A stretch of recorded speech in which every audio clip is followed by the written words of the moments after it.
Bonjour les amis, c'est Pascal Petit de retour avec cette vidéo qui va faire un point sur les événements au Brésil suite au résultat du scrutin qui rappelle étrangement celui que nous avons vécu en France, ainsi d'ailleurs que dans d'autres pays. Mais avant cela, si vous me le permettez, j'aimerais vous entretenir d'un autre sujet. Si vous me suivez régulièrement, vous savez que j'ai toujours été de près ou de loin en lien avec le monde musical, étant moi-même pianiste amateur, je vous rassure. Et là, j'aimerais vous présenter en quelques mots un artiste qui s'appelle Natos. C'est un artiste qui est guitariste, qui a déjà produit sur ses propres deniers, du reste, un album, qui a réalisé aussi un clip. Alors, je vous ai mis tout ce qu'il faut sous la vidéo pour que vous puissiez aller voir et juger. Et j'aime beaucoup ce qu'il fait parce que ce sont des chansons à texte. C'est un monsieur qui parle de valeurs, qui parle de conscience, qui parle d'âme, des mots, si vous voulez, qui résonnent profondément avec nous, avec vous, avec moi, même si sa couleur musicale ne correspond pas vraiment à la mienne, puisque je suis plus de pianiste que guitariste. Je dois avouer qu'après avoir écouté ses productions, eh bien, c'est quand même très très bien, et je pense que c'est un artiste qu'il faut aider, qu'il faut connaître. J'espère qu'on en entendra parler, je le pense, parce que là il est en train de démarrer un second album, et donc c'est l'occasion pour vous, tout au moins les plus mélomanes d'entre vous, eh bien d'aller écouter un petit peu ce qu'il fait, de plonger un petit peu dans son univers, et pourquoi pas de vous abonner à sa chaîne, de le soutenir, parce que ça fait du bien, je dirais, d'avoir des chansons qui ont du sens, vous voyez, pas des mots comme ça psalmodiés ou récités plus ou moins maladroitement. Là, il y a véritablement du sens. Et puis sa couleur musicale, alors qui est très orientée cordes, parce qu'il est plutôt guitariste, moi je suis plutôt pianiste, alors moi je frappe sur les cordes, que voulez-vous, je suis une grosse brute épaisse, tandis que lui effectivement, eh bien arpège sur une guitare. Mais franchement, si vous avez un peu de temps, que vous avez une sensibilité musicale, allez l'écouter, je pense que vous serez étonné et surpris. Voilà les amis pour cette petite parenthèse, et merci à l'avance de votre diligence et de votre soutien.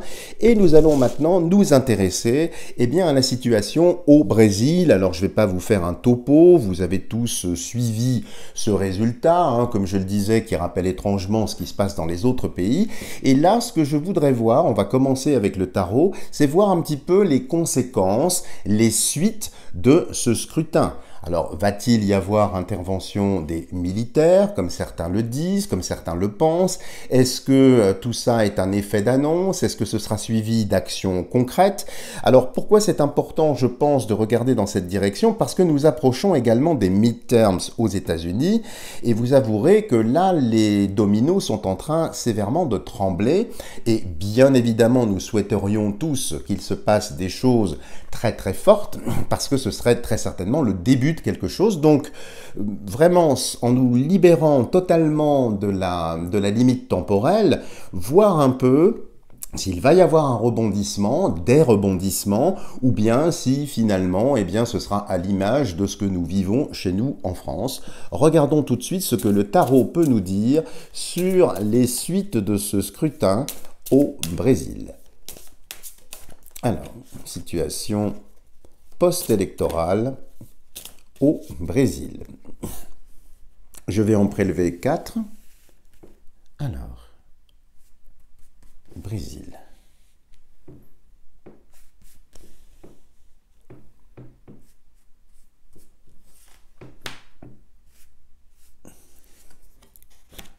Voilà, je range cela.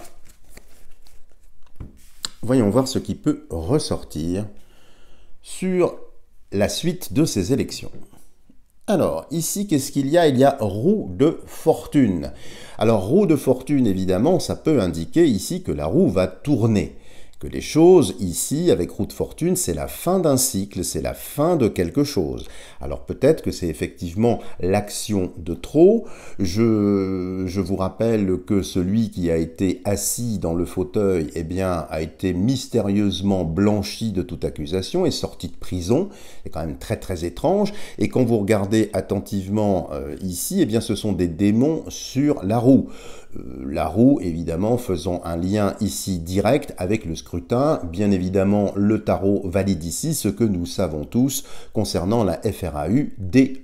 Donc ici, il y a bien eu effectivement FRAUDE, mais roue de fortune indique la fin de quelque chose. Regardons ensuite de l'autre côté. Qu'est-ce qu'il y a? Il y a la lune. Alors la lune, évidemment, ça indique roue de fortune et lune, ça c'est tout ce qu'on ne voit pas, c'est un petit peu le monde de la nuit, le monde de l'occulte, des choses pas très saines, hein, il faut bien le dire, et ici ça montre clairement qu'il y a bien eu FRAUDE, mais que ça va se savoir. Parce qu'avec la Lune qui réfléchit le Soleil, eh bien, les informations vont remonter. Puis la Lune aussi, dans une certaine dimension, ça traduit le peuple. Donc personne, localement et internationalement, pour ceux qui sont un peu renseignés, eh bien, n'est dupe de ce qui s'est passé. C'est donc une illusion ici, une tentative d'illusion. Mais il y a roue de fortune qui a tendance à vouloir renverser un petit peu le jeu, mettre en lumière ce qui s'est passé. En haut, qu'est-ce qu'il y a? Il y a l'arcane sans nom. Alors ici, c'est une transformation, c'est une métamorphose. Donc ici, le ciel indique bien, valide bien le fait que des têtes, ici on le voit hein, sur la carte, vont tomber. Des têtes vont être tranchées. Et alors c'est quelque chose d'assez rapide. Un roue de fortune, c'est quand même quelque chose qui déménage en règle générale. L'arcane sans nom ici qui vient faucher, eh bien évidemment, il y a quand même ici quelque chose d'assez brutal.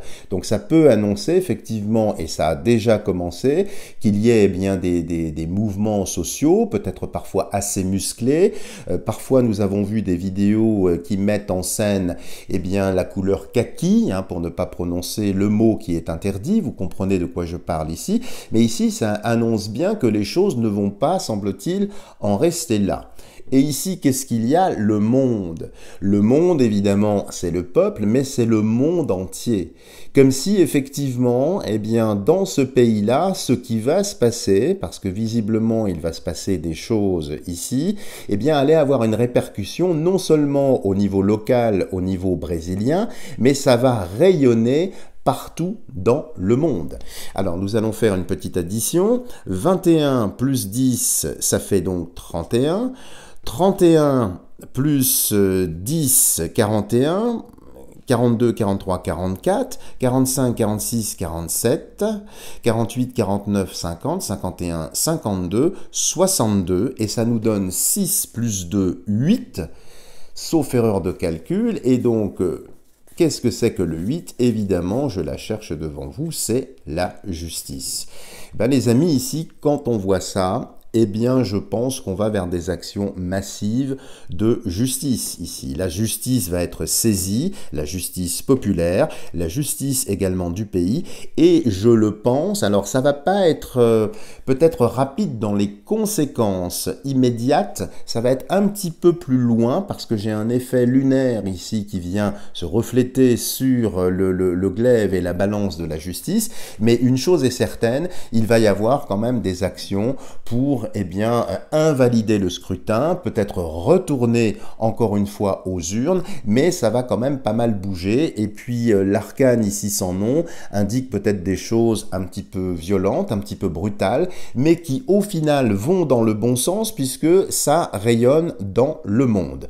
Voilà ce que l'on peut dire en première occurrence ici avec ce tirage donc du tarot. Je vous propose de continuer pour peut-être avoir un petit peu plus d'éléments, si vous en êtes d'accord, avec le grand oracle français que vous plébiscitez, que vous aimez bien, et il se trouve que moi aussi. Donc nous allons effectivement voir un peu ce qu'il peut nous donner comme élément concernant la suite de ce scrutin brésilien. Vous voyez que les choses sont en train quand même de bouger, la conscience devient de plus en plus mondiale. Hein. Alors, regardons ici, à la coupe, ce qui ressort pour les conséquences du scrutin au Brésil. Alors, nous avons ici la girouette. La girouette, c'est le changement. C'est l'évolution, changement de direction. Les choses ici, avec la girouette, indiquent que ça n'est pas stable. Alors, je ne parle pas simplement de ce qui se passe dans le pays, mais y compris dans la sphère politique. Alors, très honnêtement, je connais mal la situation politique locale au Brésil. S'il y en a parmi vous qui ont des amis, de la famille là-bas, ben, n'hésitez pas à me mettre un commentaire, peut-être pour éclairer ma petite lanterne. Mais ici, en tout cas, avec la girouette, ça indique qu'il y a une instabilité politique. De toute façon, parce que le vent va orienter la girouette, on ne sait pas trop dans quelle direction, mais ça n'est pas stable. Donc ça n'est pas marqué en tout cas ici. Et de l'autre côté, il y a la forêt, bien évidemment. Et ici, la forêt, eh bien, ce sont des choses qui ont été cachées, qui reviennent en pleine lumière, qui vont ressurgir de la forêt, qui vont sortir tels des champignons. Du reste, il y a la carte des champignons dans ce jeu-là. Donc ça va remonter. Donc une instabilité politique et des choses eh bien, qui étaient un petit peu occultées, cachées dans la forêt, qui vont remonter en haut du bocal, si j'ose dire. Donc ça va un petit peu dans le même sens que le tarot. Je vous propose d'en prélever 9 pour voir un petit peu si nous avons un petit peu plus de renseignements. Ici, alors, le Brésil.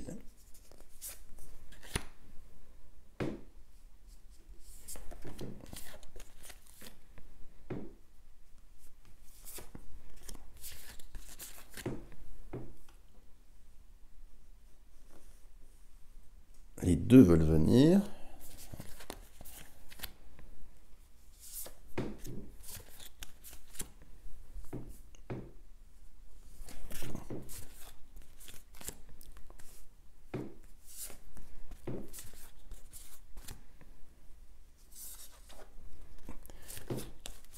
Et 9. J'écarte le reste du jeu. Et nous allons le disposer tout de suite sur la table de voyance. Alors, vous voyez déjà, ce qui est intéressant à prendre ces deux jeux, c'est que l'un répond à l'autre. En tout cas, pour l'instant, on va voir. Il peut des fois y avoir effectivement des choses qui s'opposent. Mais là, ça a l'air d'aller dans la même ligne. Voilà, je le remonte. De toute façon, nous allons les prélever individuellement et faire la même analyse que nous faisons habituellement. Alors, qu'est-ce qui ressort ici? La Vierge Marie. Alors, qui indique ici évidemment une influence céleste, une influence solaire. Ça me laisse entendre, ça me laisse penser que tout ce qui est en train de se passer est voulu, est souhaité. Il y a quand même derrière tous ces événements une volonté divine. Alors, je ne sais pas, je n'ai pas connaissance de ça, si le Brésil est sous protection de la Vierge, mais en tout cas ici, il y a des forces, en tout cas célestes, qui sont à l'œuvre avec ce qui se passe, et vous savez que la Vierge est réputée pour soulager pas mal de choses. Donc c'est plutôt de très très bon augure pour ce pays. Ensuite, qu'est-ce que nous avons? Nous avons la crue. La crue, ça indique effectivement un débordement, un excès. Et là, je pense, en voyant ça, avec la Vierge qui règne également sur les eaux, puisque dans l'iconographie traditionnelle chrétienne, elle est représentée avec les pieds sur un croissant de lune, donc la lune attire l'eau, il y a une affinité bien évidemment avec ça. Là, c'est un excès. Là, vraiment, les événements qui se sont passés, eh bien, ça va déborder. Et ça commence déjà à déborder, c'est quelque chose qu'ils vont avoir du mal à contenir. Alors ça peut être des émeutes, ça peut être effectivement des choses pas très heureuses, ça peut être des pillages, des choses comme ça, mais surtout une volonté eh bien, d'assécher en quelque sorte, j'allais presque dire le marais, mais bon, je ne voudrais pas paraphraser d'autres personnes ici, mais cette crue c'est bien un excès, c'est le coup de trop, c'est l'erreur qu'il ne fallait pas commettre ici et qui a été commise. Ici, qu'est-ce qu'il y a? La pêche. Alors la pêche, ça fait un lien avec ce petit flotteur, ce petit bouchon avec l'eau sur la crue. Ici, ça indique une attente. Là, ça indique qu'il va se passer des choses, on l'a vu de toute façon dans le tarot, mais il y a une certaine attente, une certaine stratégie, un peu comme le pêcheur, vous voyez, qui attend, qui amorce pour que les poissons viennent, qui attend pour pouvoir attraper sa proie. Et c'est sous dominante ici lunaire. Un peu comme je l'ai dit tout à l'heure pour la Vierge. Donc il y a une stratégie, même si en apparence ça ne bouge pas, en tout cas vous n'aurez jamais évidemment l'information relayée par les médias mainstream, mais en tout cas ici il y a bien une stratégie qui est posée, qui est en attente. Donc ce flotteur sur la crue, ça indique que ça bouge, mais en même temps, dans les instances politiques et dans le pays, il y a quand même, on attend pour ferrer le poisson, presque pour le prendre la main dans le sac. Donc il y a des choses qui vont remonter avec ce débordement. Et ici, qu'est-ce qu'il y a? Il y a l'hiver, alors qui indique, vous voyez, on sent bien la suite de ce flotteur, donc de la carte de la pêche, ça va très certainement se prolonger, cette histoire, pendant tout l'hiver. Alors je rappelle que l'hiver, officiellement, ça commence le 21 décembre. Donc pour l'instant, nous sommes encore en novembre, ça va se jouer jusqu'au ou à partir, vous savez que le temps est une valeur très très relative ici, mais en tout cas, donc il n'y a pas quelque chose d'immédiat, il y a plutôt une stratégie qui est en train de se poser et qui va très certainement durer dans le temps. Donc nous allons voir la carte centrale du jeu qui est toujours très importante. Ici c'est le banc. Alors le banc, ça indique une rencontre, ça indique des pourparlers, vous voyez, comme si deux personnes ou plusieurs personnes allaient s'asseoir sur ce banc, allaient peut-être négocier, alors peut-être une transition, peut-être un gouvernement provisoire, peut-être une mise entre parenthèses de quelque chose. En tout cas, ici, il va y avoir des tractations, il va y avoir des négociations, l'intervention de forces politiques ou régaliennes, localement. Et puis, il y a quand même quelque chose, si vous voulez, qui m'a assez surpris quand j'ai appris effectivement la nomination de Lu plus loin là, pour ne pas prononcer trop fort son nom. Eh bien, la première chose qu'il est dite, c'est qu'il maintenait, je dirais, un partenariat avec le pays de l'ours. Vous savez, le petit Vladimir. C'est très très étrange, alors qu'il est du bord quand même opposé. Alors de là à dire qu'il y aurait une espèce de plan qui viendrait en quelque sorte expliquer ce qui se passe peut-être, je ne l'exclus pas, ça n'est pas véritablement inscrit ici, mais là ça va être des négociations, mais des négociations très certainement forcées, très certainement obligées avec le banc, donc il va y avoir des discussions, ça c'est pratiquement sûr.